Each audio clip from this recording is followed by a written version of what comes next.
Hey guys, Bronze 3 here. Let's start.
Ultima may have created us, but he doesn't make us who we are.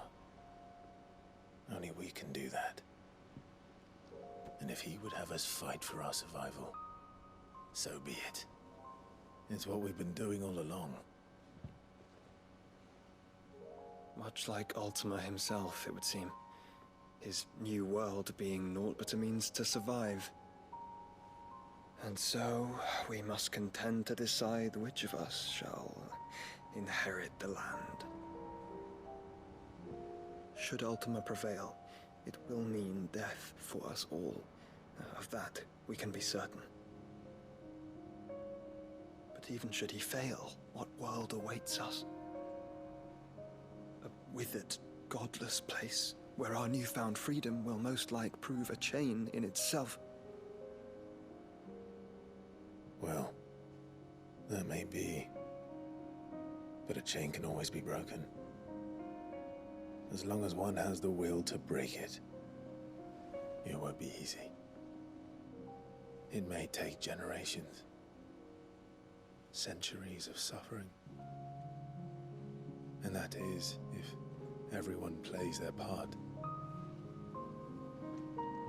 But it will happen.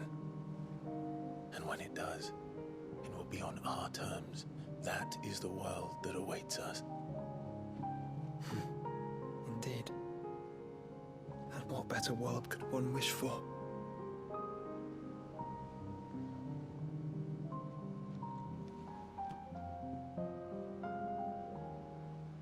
But first, we have to reach that crystal. Then it's a good thing I have wings. You can barely stand, let alone fly. And only the Founder knows what horrors await in those skies. You certain about this? Am I certain? I am the Phoenix. I will do what I must. This is our fight. Remember?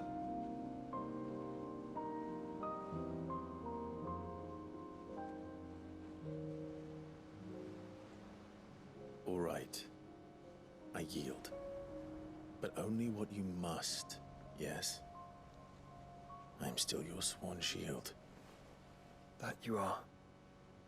And what of my wings? Lest you forget, you go to stand against a god. I would not have you succumb to fatigue before the fight begins. Ifrit, your brother mentioned that some few of the dominants who had lost their power to you were still able to prime. Is that true? It is. But their icons no longer submitted to their will.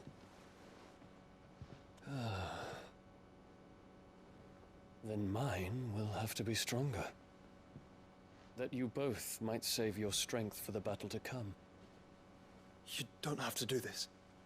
If you do, there's a chance you might lose all you have left. And what have I but regret? My life ended in the Dominion. I fear death no more. Besides, I would have words with Ultima. He has much to answer for.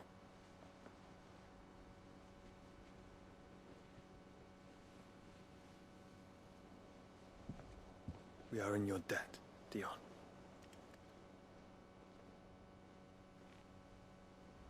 We can speak of debts when this is over.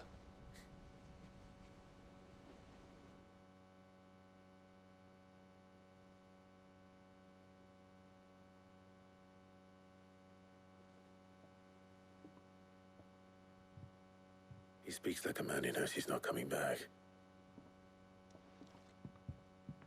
And has come to terms with that. That doesn't mean that we have to, does it, Clive? Time to talk to Jill. I only hope she understands. Take as much time as you need, brother. Something tells me Ultima will wait. Say your farewells, and let us be gone.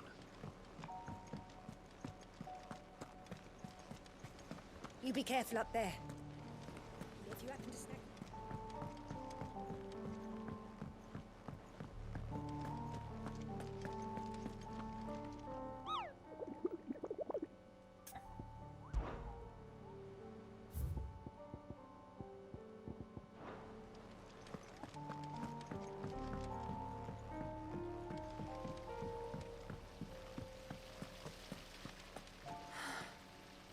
All this time, my heart has wandered hither and thither in search of the perfect companion. When all along he was here, standing right beside me.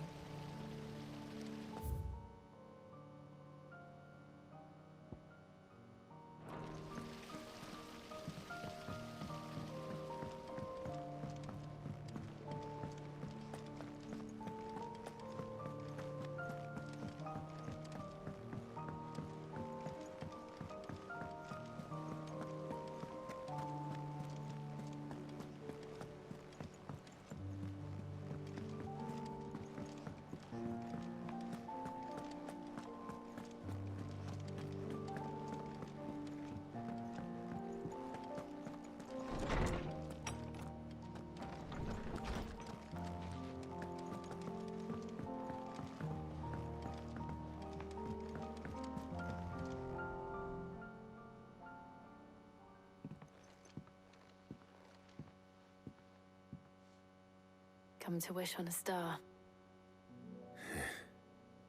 That might not be such a bad idea. This is it, Jill. You know what I have to do. Why I have to do it. There's no turning back now. This is where our journey was leading us. Where it will end, for better or worse. I could pray to Metia for you. But you'll be all right, won't you, Clive? You always are. I did promise we'd watch the moon together. I'll be waiting.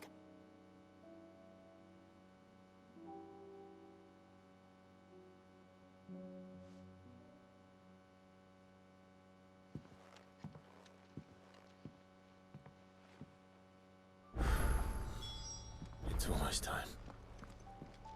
Better make sure I haven't forgotten anything.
in a mood.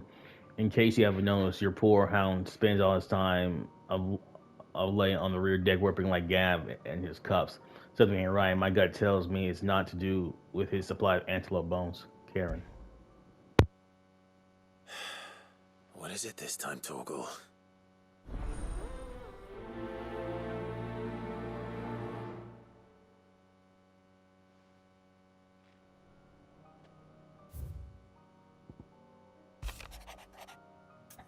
In search of a lost tome. Reluctant as I am to add your to your burdens, I would ask your aid in a personal matter. I'll bet one that may be beneficial to your cause.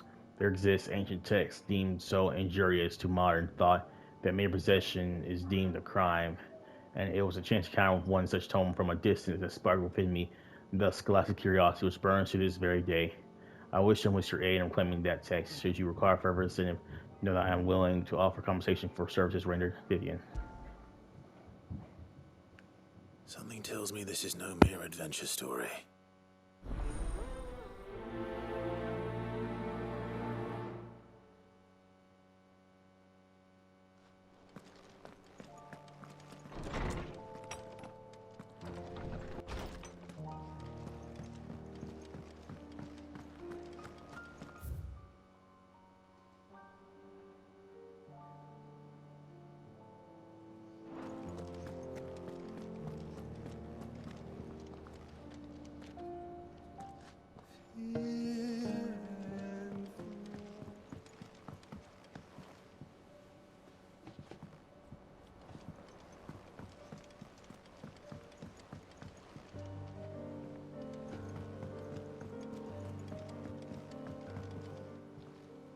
Courage, Ifrit.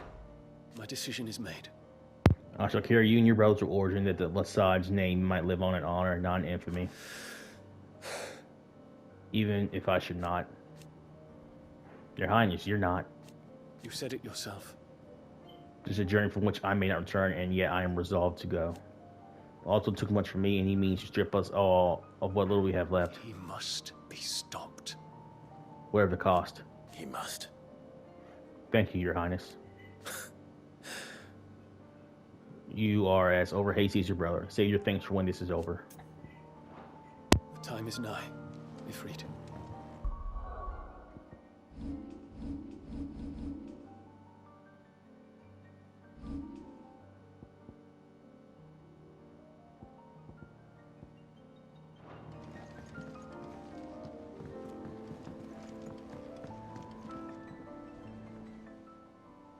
Ah, Clive. This is it then, brother. Our last chance of Ultima awaits. Only the founder knows what awaits us up there.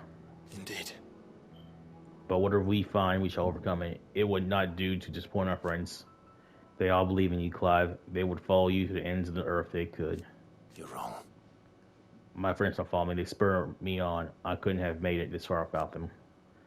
Nor without you, Joshua. You gave me your blessing, made me your shield. Without you, I don't know how I would have even survived.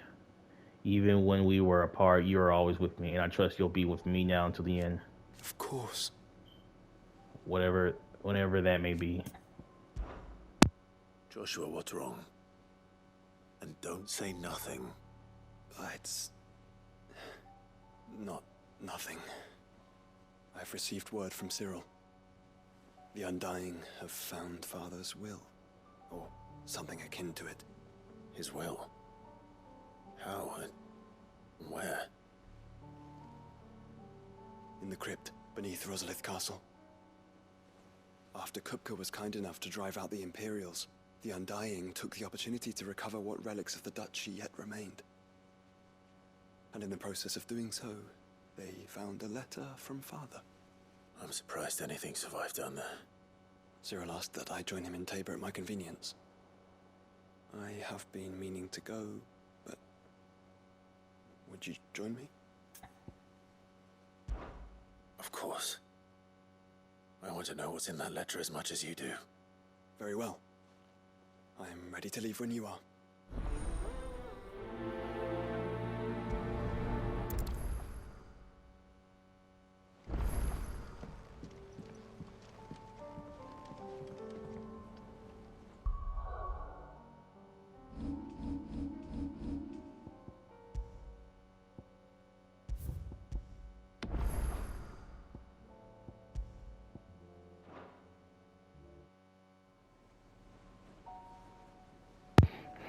Alright, let's figure this out. Because I think Joshua want him on a mission. I'm gonna start doing Will and Sorrow.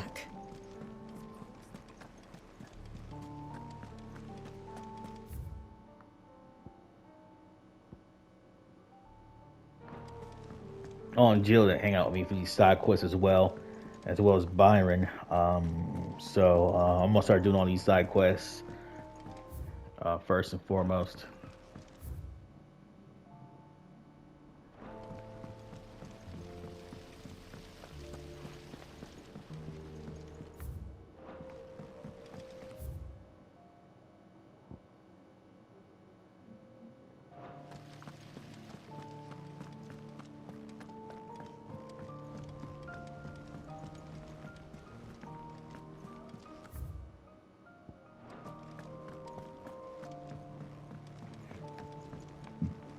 Actually, where's Jill at?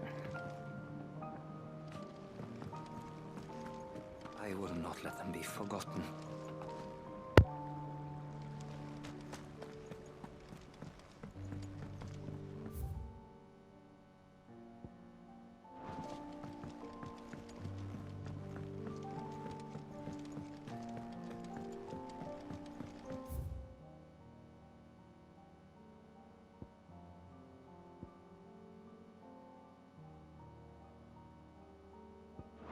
What do you think happened to Miss Middledore?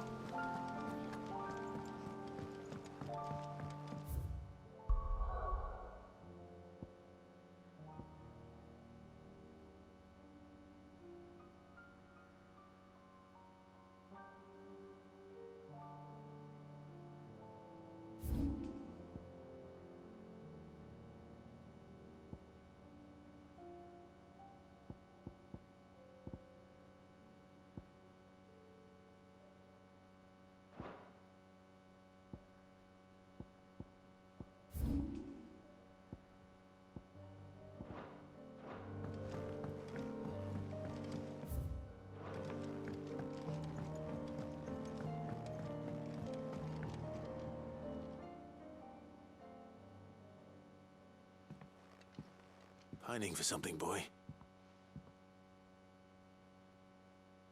What is it? What do you see out there?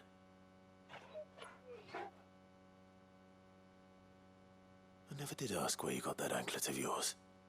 From Sid, that's why. On the day he brought him home. That long ago?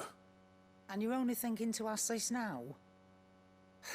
Sid saw that the pup had a habit of gnawing on his leg, since you ask. Clap that there iron on him to keep him from doing it. What was wrong, boy? I'll take like as not. Must have been hard on the poor whelp losing his loving masters at such a young age. Doubly hard in being a frost wolf, torn away from his icons and all. Sid would always tell him, you want my iron gone, you find what it is you're looking for. I reckon what he was looking for was you. I'm sorry, Torgal. Sorry for making you wait so long. Let's get that thing off you.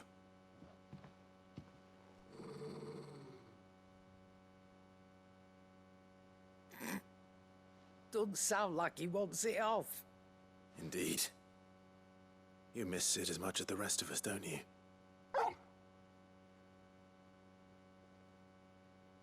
You want me to go with you somewhere?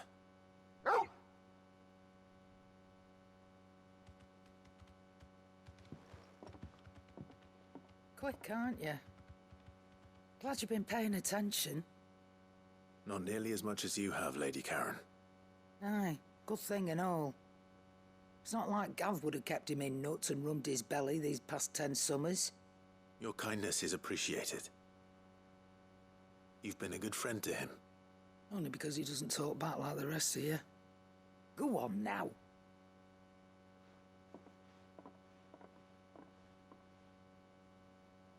Where to then, Torgal?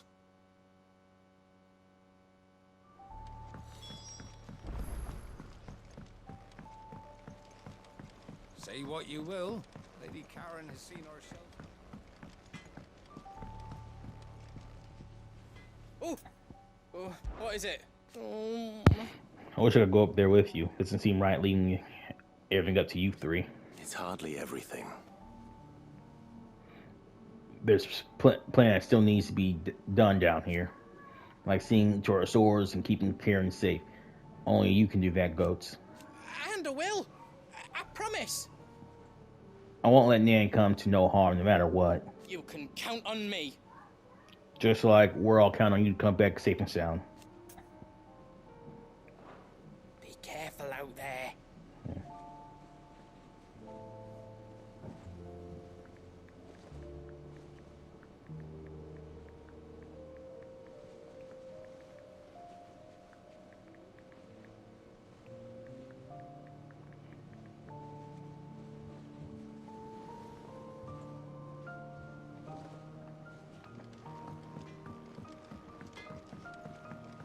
I did it, Sid.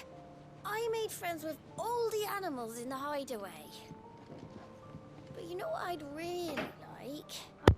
My own goblin. Or maybe a morble or a bomb. But only if it was a big one. That or a bander curl, but not a cactuar. They're too prickly.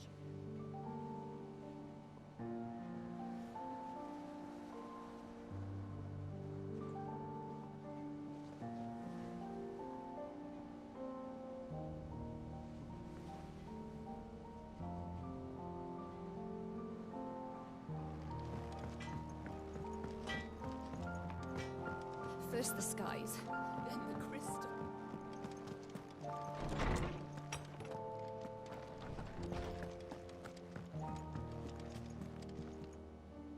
Clive, do you have a moment? Of course. Always. I wanted to give you something. Is this? I stitched it from the cloth you gave Hortense. The piece she said you liked best. I told her I used to enjoy needlework, but I didn't think she'd remember. It's beautiful, Jill. You didn't have to. When I was very little, I recall my mother telling me that young ladies of the court would give knights ribbons from their hair before they went off to war. I still wear mine, so I made you this instead. Black is the color of eternity. It cannot be stained. It cannot be sullied. It is unchanging, unwavering, just like your resolve. And mine. Our resolve. May it never diminish. And may it ever bring you back to me. I will always, always be here. Thank you, Jill.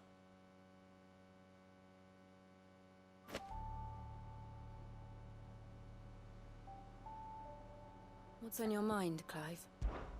Somewhere in the back of my mind. I always knew it would come to this. It was only ever going to end this way, Jill. Either Ultima dies or we do. I know. But I still don't think I'm ready for it, and I thought of what you have to do makes me want to cry.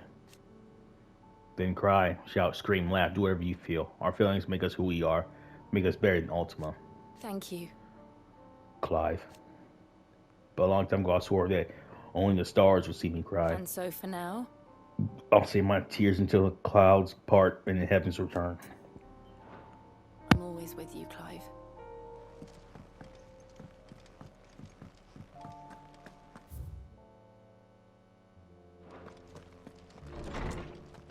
I guess Jill's not going to join us.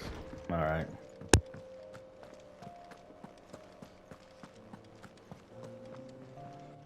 Alright, Toggle. Where are you taking me? I'm going to need a little bit more than that, boy. Do you have a better hint for me? Unless you've already given me one. Back on the rear deck, you were looking west, toward Rosaria.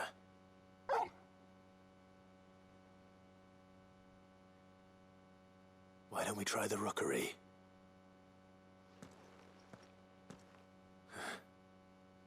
I haven't been to the island in almost 20 years. To Port Isolde, then. Fingers crossed the old mooring is still there.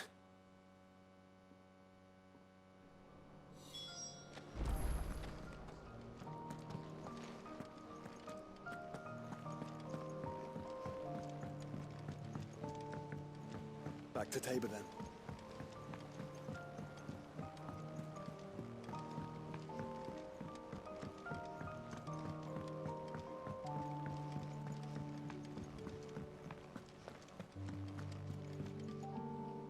Vivian, I read your note, and I'd be happy to help you find the book you're looking for. Thank you, Clive. But tracking it down will not be easy. Are you sure? Please. You have always granted me your wisdom and insight whenever I asked. It's only right that I return the favor. Or at least attempt to. You are too kind. Alas, what I ask of you is rather more trying than delivering the odd lecture. I spoke with Harpocrates to see if he had any inkling as to where another copy might be found, but... But perhaps it is best that you hear the details from him. If you say so. Forgive me, Clive, for asking this of you. But this book, it set me on the path to becoming who I am today. Its importance cannot be overstated.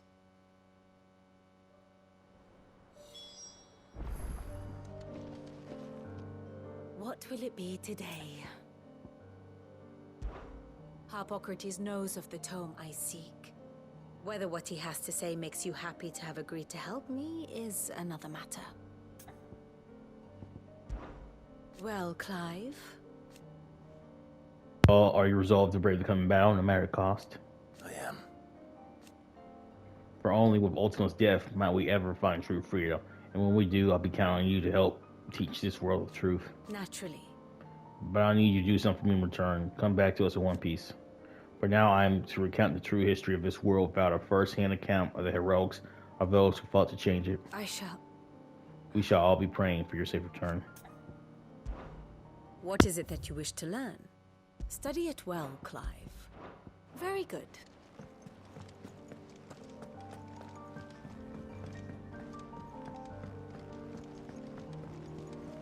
There's something about it.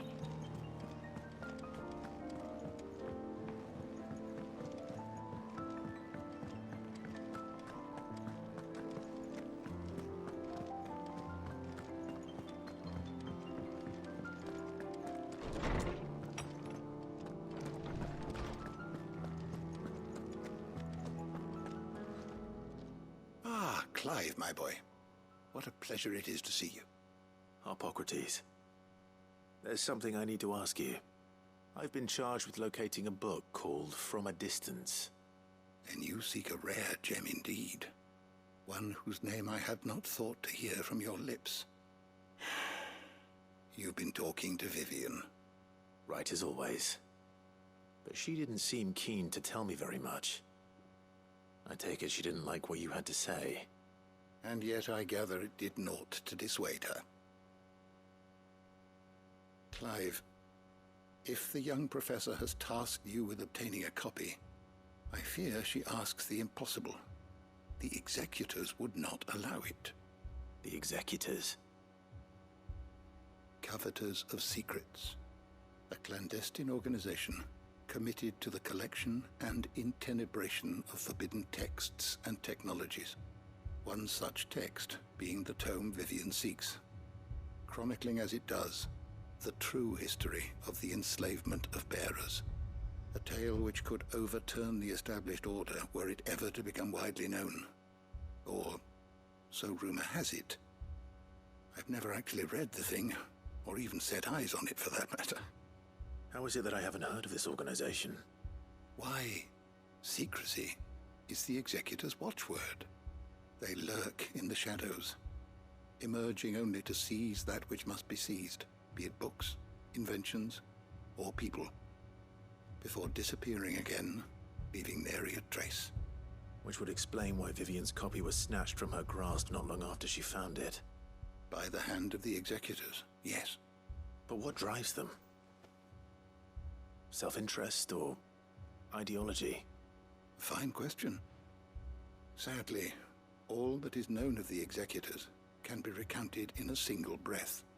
You may just as soon ask me of their origins, numbers, or the identities of their leaders. Any answer I give would be pure speculation. Then my hunt was doomed from the first. What was Vivian expecting? That I'd pluck it from thin air? Not from thin air, no. From ash. Rumors of the executors are rife among the scholars of Storm, but rather less so across the strait. I have a friend. Well, I had a friend in the village of Garnik, a collector of rare tomes, upon which subject we would oft correspond. Alas, I have heard naught from him since the skies fell dark. And no doubt he too has turned. But though he did not mention it by name, it is possible that a surviving copy of From a Distance yet rests upon one of his many shelves, quietly awaiting discovery. If you were, by some chance, able to save even a single book from the poor man's library, I know his soul would rest easier. Very well. When I next find myself in Waloed, I'll be sure to pay Garnik a visit.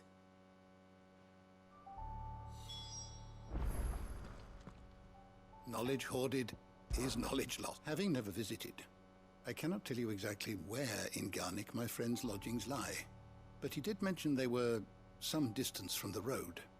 I make no guarantee that you will find what you seek there, only that it is the best and perhaps the only place left to look.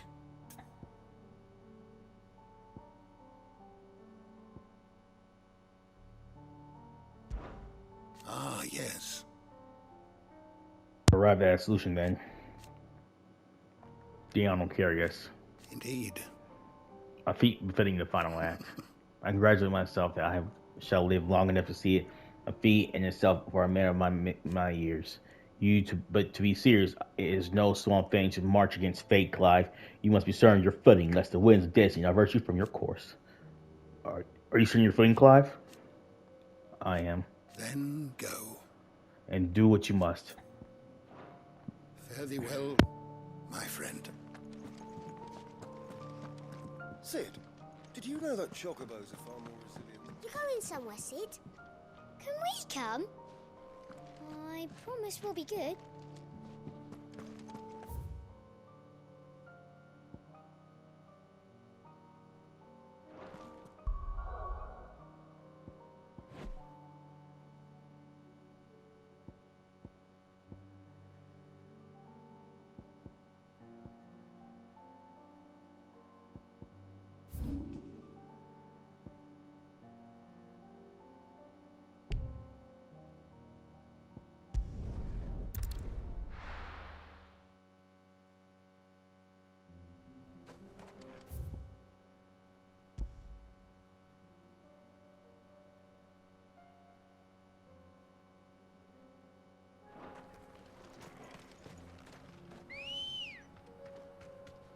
Let's go.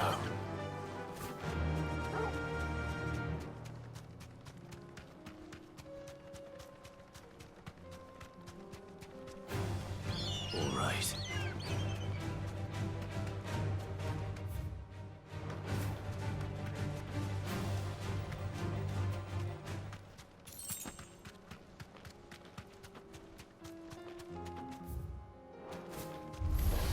This won't be easy.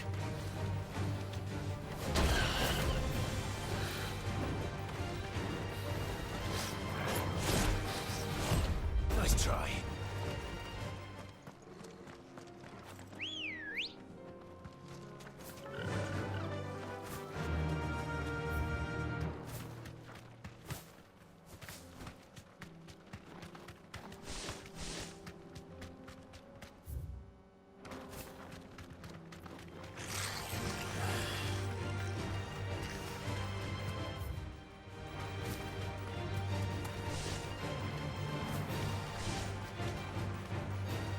Be safe.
slow. Odin!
That's a one man's guild.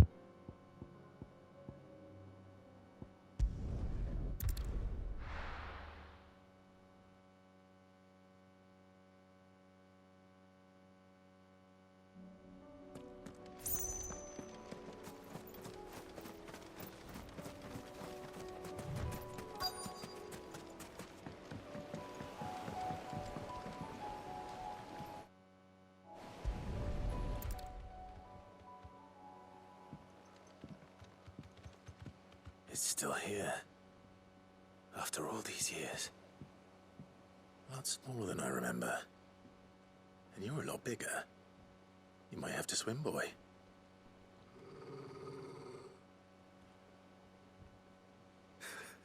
I wasn't being serious. You two go on without me. I doubt that boat will hold a third. If you're sure, we won't be long. Hop in, boy.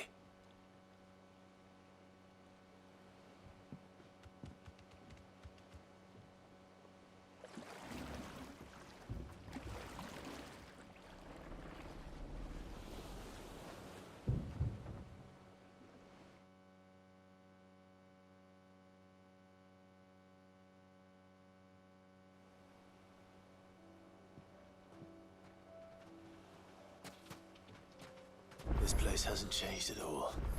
The rookery's right through those trees. Come on.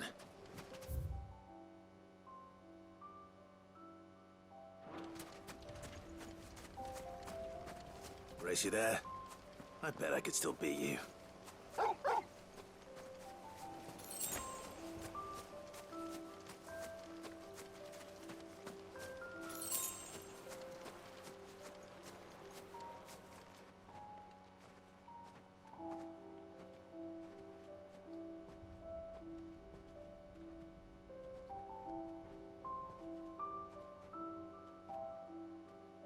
Here we are. This was our hideaway. Wasn't it, Torgal?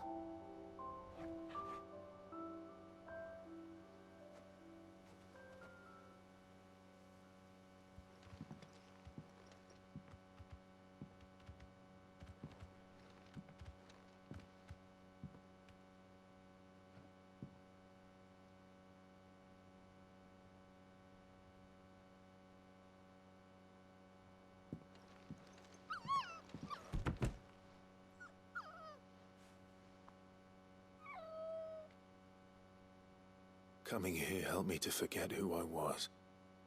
Or wasn't. Prince, shield. Son his mother could love. Had I been any one of those things? Perhaps.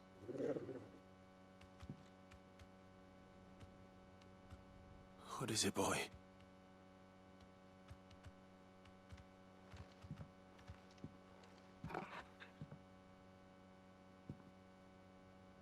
This is all from the castle. And Phoenix Gate.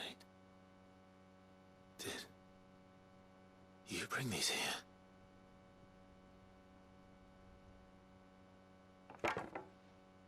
My sparring sword.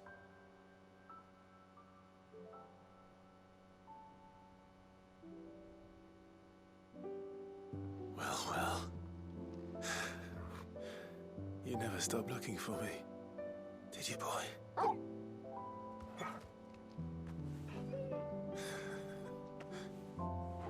Thank you, Torgal, for never giving up, for never forgetting.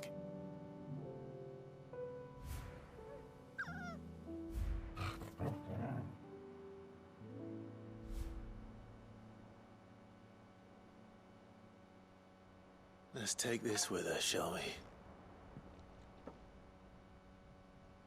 So I don't forget either.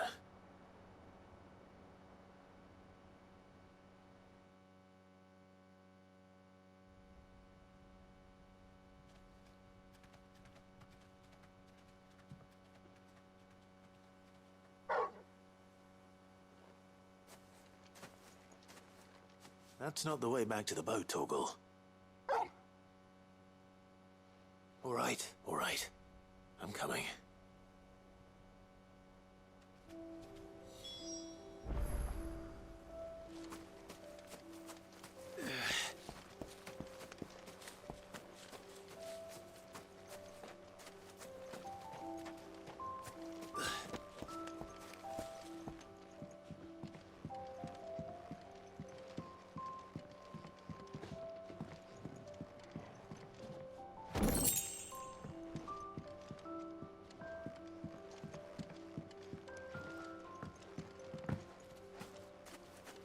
I think I know where we're going.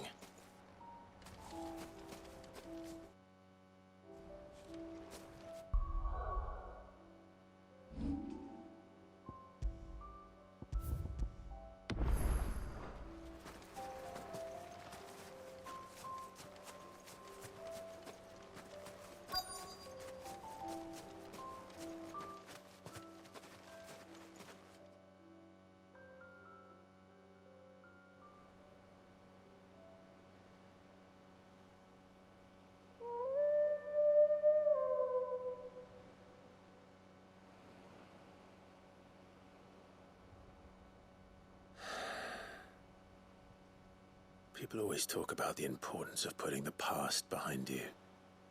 But without it, we wouldn't be who we are today. And we certainly couldn't steer our way to a better tomorrow.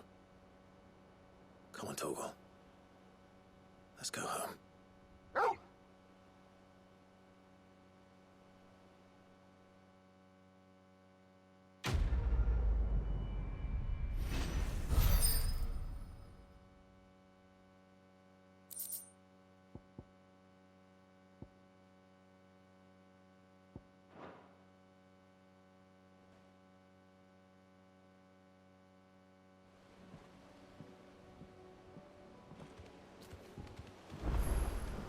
Sorry for the wait. We're ready.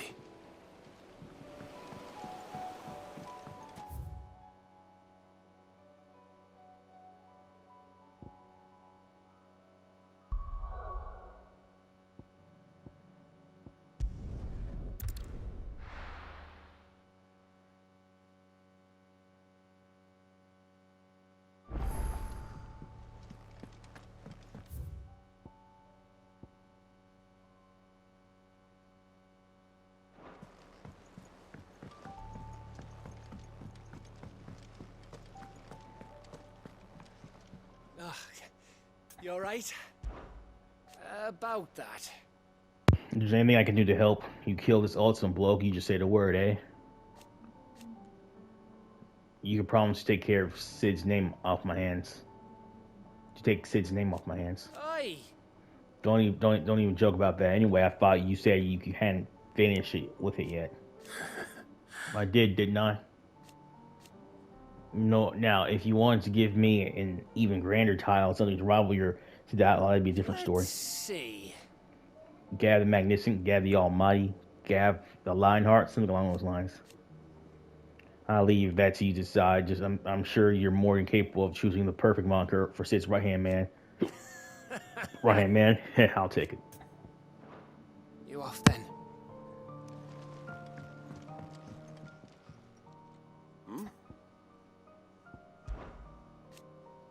You're set on this plan of yours, then. I am. Huh. You never were one to shy away from a fight. Some say it runs in the family. Ha, your father will be proud. Thank you, Uncle. I know he'll be with us up there. As for down here... You may take comfort in knowledge that the realm will be in my capable hands till your turn. Ha ha ha. Indeed. Clive, my boy! Rutherford informs me that we owe you our thanks. Hadn't intended for you to get involved, but such are the times we live in, huh? I would have done the same for anyone else. You're far too modest, Clive. You'd make a terrible nobleman. But tell me, is the realm truly in as dire a state as Rutherford suggests? From what little I saw, you were right to be worried. I suppose I should have expected the worst. But I was rather hoping the great and good of the realm might have things a little more under control.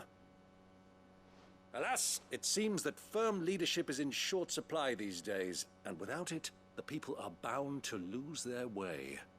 We must move quickly. But where do we start? True, the challenges that face us are many. But in my estimation, there are two key areas to be addressed before any other. The realm's armies and her larders. As you've seen firsthand, it's every man and woman for themselves out there.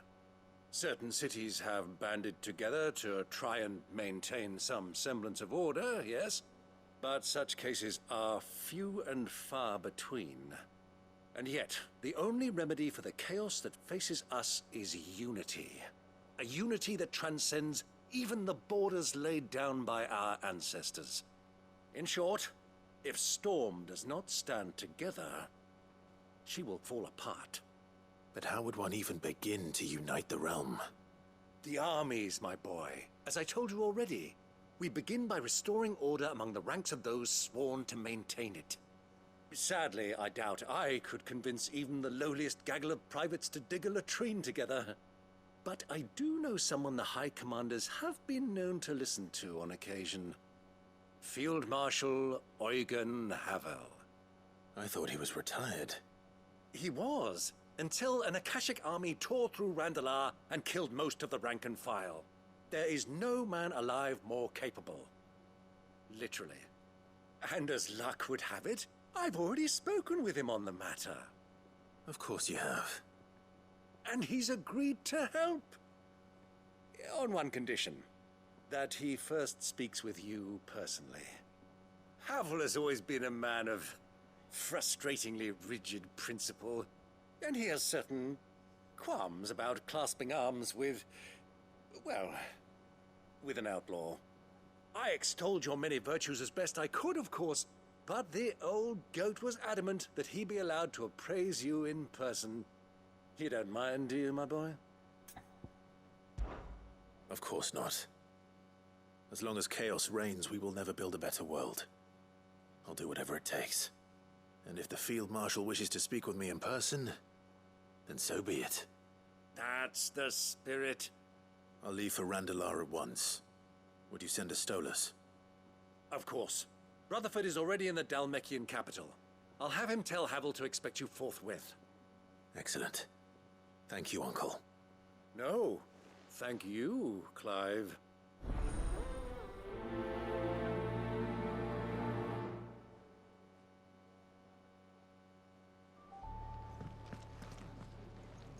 Don't worry, my boy. Rutherford is in Randalar this very moment, singing your praises to all and sundry.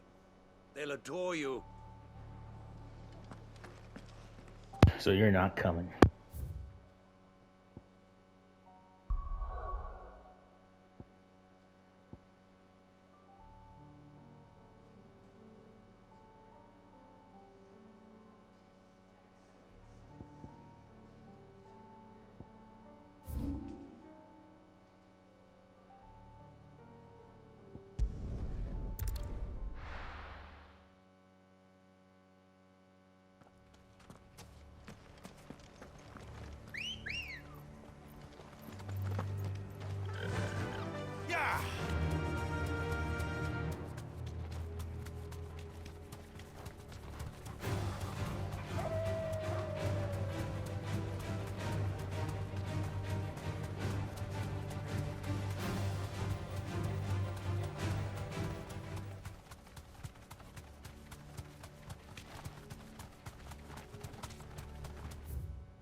The entire village looks abandoned. Now, which house would a bookworm live in?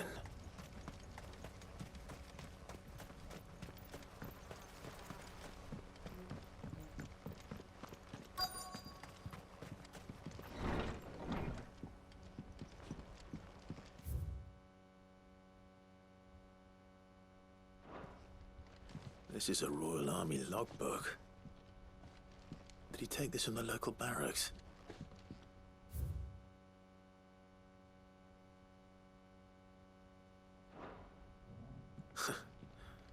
His interests were certainly varied.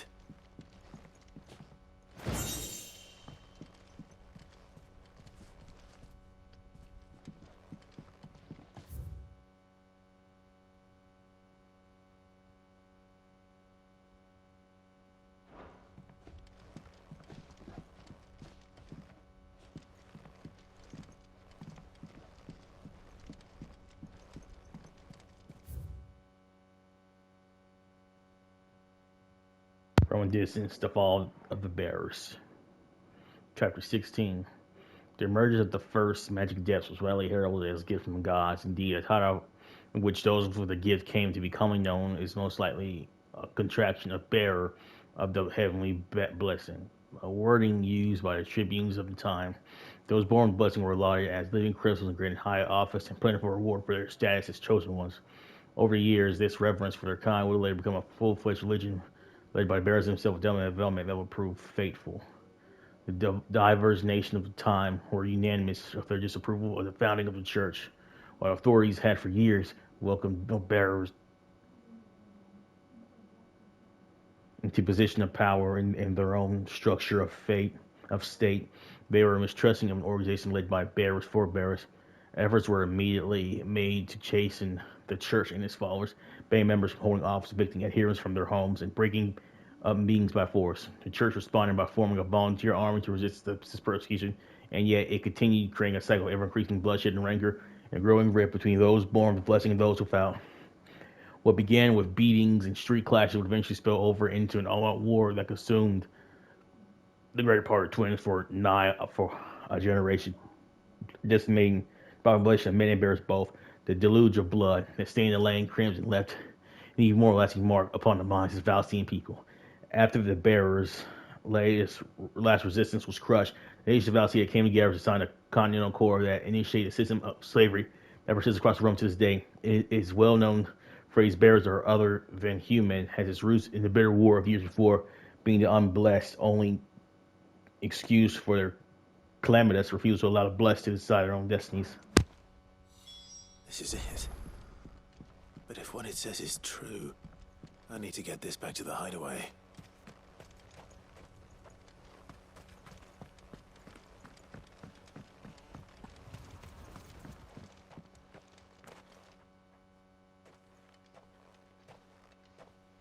Leaving so soon, stranger? We've been watching you. From a distance, so to speak. Subtle. I know who you are. Then we need not waste time on introductions. Hand me the book. Leave it in our care and return to your life. Your care? Do you mean to burn it or bury it? That is not my decision to make. But by one means or another, its contents shall be removed from the common record. Then I'll have to politely refuse. I won't let you erase our history. Then we find ourselves at an impasse. Very well. The book can just as easily be pried from your dead hand.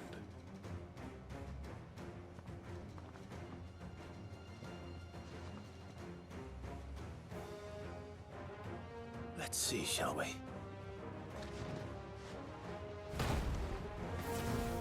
Let go! Nice try.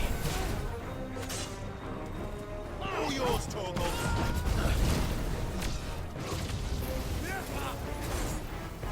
Nice try.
Impressive.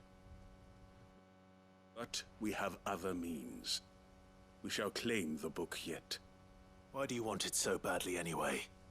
It lays out in no uncertain terms the vanity and avarice of mankind. It tells the shameful history of the persecution and oppression of a gifted few by a giftless many. Would you say that this interpretation was correct? I don't know. You don't know. Your sword may be sharp, but your wits are dull. So let me answer for you. There is no correct interpretation of history. That a series of events took place may be proved beyond a doubt. But there can be no single, immutable explanation as to why they came to pass. It is a question of numbers and of belief. If enough people believe that a set of events occurred for a reason, that belief becomes the truth. So you're trying to control the truth? We are trying to protect people from themselves, from knowledge that would bring them naught but pain. That is all. You may keep the book, for now. The world is small. We shall meet again. Until then. Wait! Damn it. Let's get this back to Vivian. Perhaps she can explain what that was all about. Alright guys, all right for this one here. Brunson for y'all. Thanks for watching. Peace.